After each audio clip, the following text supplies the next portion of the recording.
पौष माह के कृष्ण पक्ष की एकादशी को सफला एकादशी कहा जाता है। ऐसी मान्यता है सफला एकादशी का व्रत करने से हर कार्य सफल हो जाता है।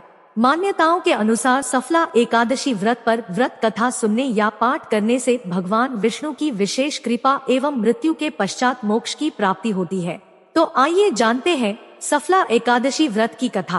प्राचीन काल में चंपावती नगरी में महिष्मान नाम का एक राजा अपने 4 पुत्रों के साथ रहता था।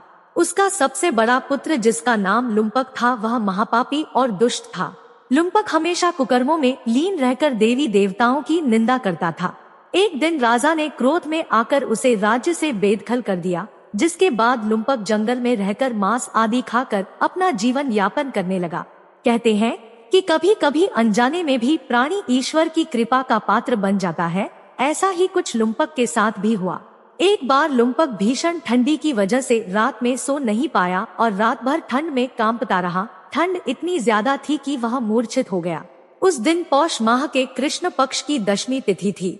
अगले दिन जब लुम्पक होश में आया तो उसे अपने पाप कर्मों पर पछतावा हुआ।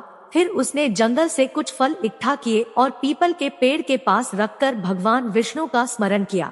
सारे दिन विष्णु जी का स्मरण करने के बाद रात्रि में ठंड अधिक होने के कारण उसे नींद नहीं आई और वह पूरी रात जागरण कर श्रीहरि की आराधना में लिप्त रहा।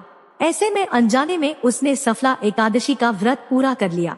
सफला एकादशी व्रत के प्रताप से विष्णु जी ने उसे समस्त पापों से मुक्त कर दिया और वह पुनः राज्य में अपने पिता के पास रहने लगा।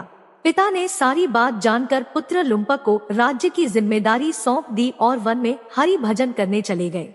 लुम्पक ने वृद्धावस्था तक शास्त्रानुसार अपने राज्य पर राज किया और उसे मनोज्ञ नाम का पुत्र हुआ। बुढ़ापे में लुम्पक राजपाट अपने पुत्र को सौंपकर वन में रहकर विष्णु जी की आराधना करने लगा। विष्णु जी की पूजा और एकादशी व्रत के फल स्वरूप लुम्पक को मोक्ष प्राप्त हुआ। जय श्री हरि। अगर आपको यह कथा अच्छी लगे तो चैनल को सब्सक्राइब कर बेल आइकॉन पर जरूर प्रेस करें।